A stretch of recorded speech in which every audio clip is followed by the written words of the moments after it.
Previously in The Count of Monte Cristo, chapter 101, Locusta, Valentine follows the Count's advice and pretends to be asleep as her stepmother, Heloise, enters her room with poison and possibly a dagger.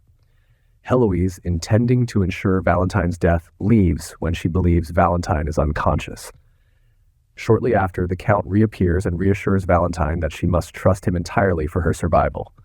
He explains his plan to save her, driven by his love for Maximilian and his deep care for her.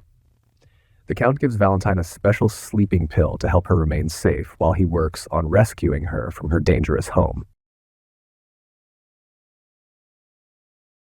Chapter 102 Valentine. The nightlight continued to burn on the chimney-piece, exhausting the last drops of oil which floated on the surface of the water. The globe of the lamp appeared of a reddish hue, and the flame, brightening before it expired, threw out the last flickerings which an inanimate object have been so often compared with the convulsions of a human creature in its final agonies. A dull and dismal light was shed over the bedclothes and curtains surrounding the young girl. All noise in the streets had ceased, and the silence was frightful. It was then that the door of Edward's room opened, and a head we have before noticed appeared in the glass opposite. It was Madame de Villefort, who came to witness the effects of the drink she had prepared. She stopped in the doorway, listened for a moment to the flickering of the lamp, the only sound in that deserted room, and then advanced to the table to see if Valentine's glass was empty. It was still about a quarter full, as we before stated. Madame de Villefort emptied the contents into the ashes, which she disturbed that they might the more readily absorb the liquid. Then she carefully rinsed the glass, and wiping it with her handkerchief, replaced it on the table. If anyone could have looked into the room just then, he would have noticed the hesitation with which Madame de Villefort approached the bed and looked fixedly on Valentine. The dim light, the profound silence, and the gloomy thoughts inspired by the hour, and still more by her own conscience, all combined to produce a sensation of fear. The prisoner was terrified at the contemplation of her own work. At length she rallied, drew aside the curtain, and leaning over the pillow, gazed intently on Valentine. The young girl no longer breathed. No breath issued through the half-closed teeth. The white lips no longer quivered. The eyes were suffused with a bluish vapour, and the long black lashes rested on a cheek white as wax. Madame de Villefort gazed upon the face so expressive even in its stillness. Then she ventured to raise the coverlet and press her hand upon the young girl's heart. It was cold and motionless. She only felt the pulsation in her own fingers and withdrew her hand with a shudder. One arm was hanging out of the bed. From shoulder to elbow it was moulded after the arms of Germain Pilon's Graces. But the forearm seemed to be slightly distorted by convulsion, and the hand, so delicately formed, was resting with stiff, outstretched fingers on the framework of the bed. The nails, too, were turning blue. Madame de Villefort had no longer any doubt. All was over. She had consummated the last terrible work she had to accomplish. There was no more to do in the room, so the poisoner retired stealthily, as though fearing to hear the sound of her own footsteps. But as she withdrew, she still held aside the curtain, absorbed in the irresistible attraction always exerted by the picture of death, so long as it is merely mysterious and does not excite disgust. Just then the lamp again flickered. The noise startled Madame de Villefort, who shuddered and dropped the curtain. Immediately afterwards the light expired, and the room was plunged in frightful obscurity, while the clock at that minute struck 4:30. Overpowered with agitation, the poisoner succeeded in groping her way to the door, and reached her room in an agony of fear. The darkness lasted 2 hours longer. Then by degrees a cold light crept through the Venetian blinds, until at length it revealed the objects in the room. About this time the nurse's cough was heard on the stairs, and the woman entered the room with a cup in her hand.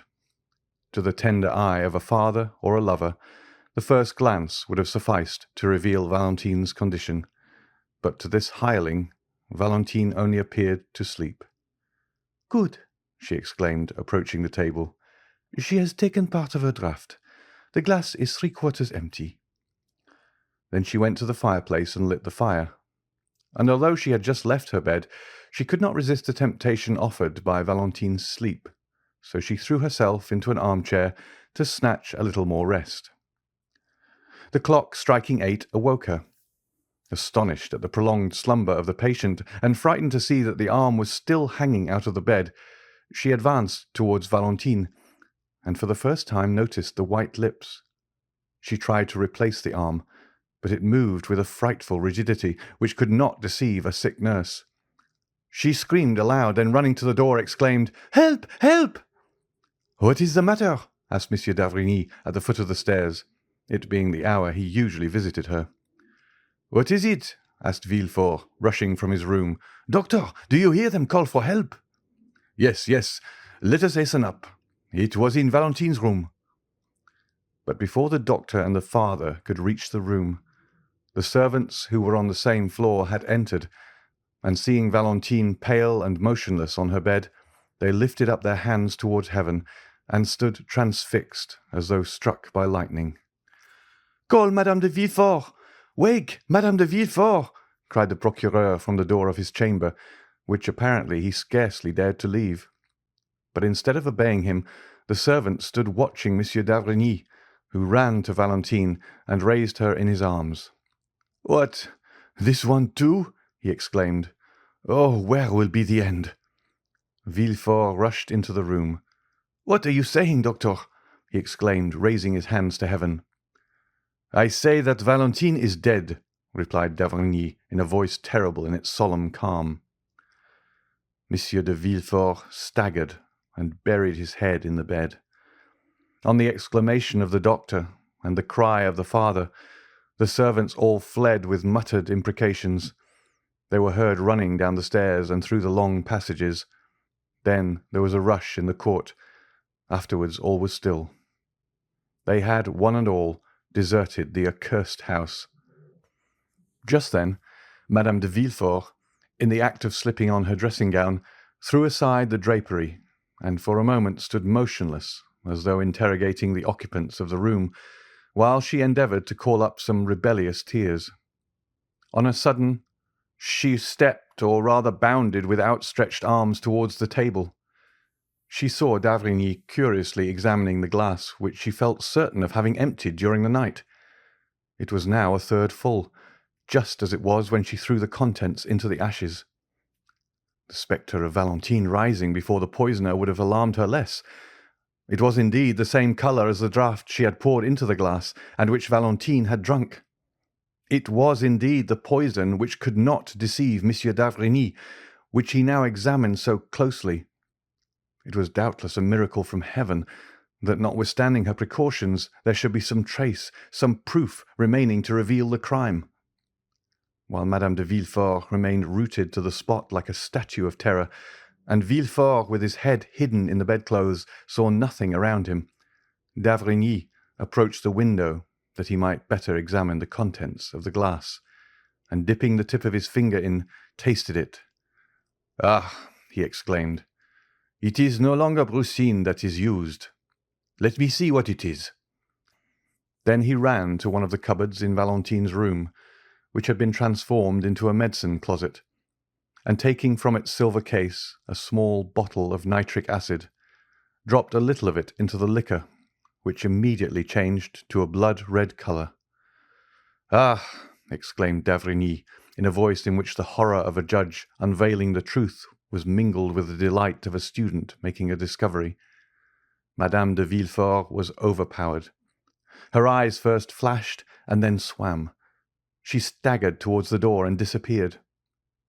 Directly afterwards, the distant sound of a heavy weight falling on the ground was heard, but no one paid any attention to it. The nurse was engaged in watching the chemical analysis, and Villefort was still absorbed in grief. Monsieur d'Avrigny alone had followed Madame de Villefort with his eyes and watched her hurried retreat.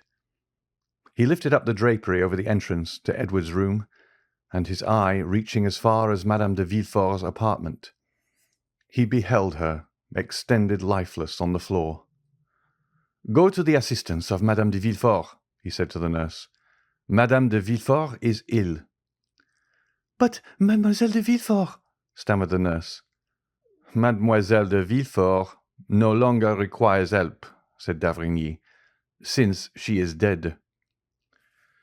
Dead, dead, groaned forth Villefort in a paroxysm of grief, which was the more terrible from the novelty of the sensation in the iron heart of that man.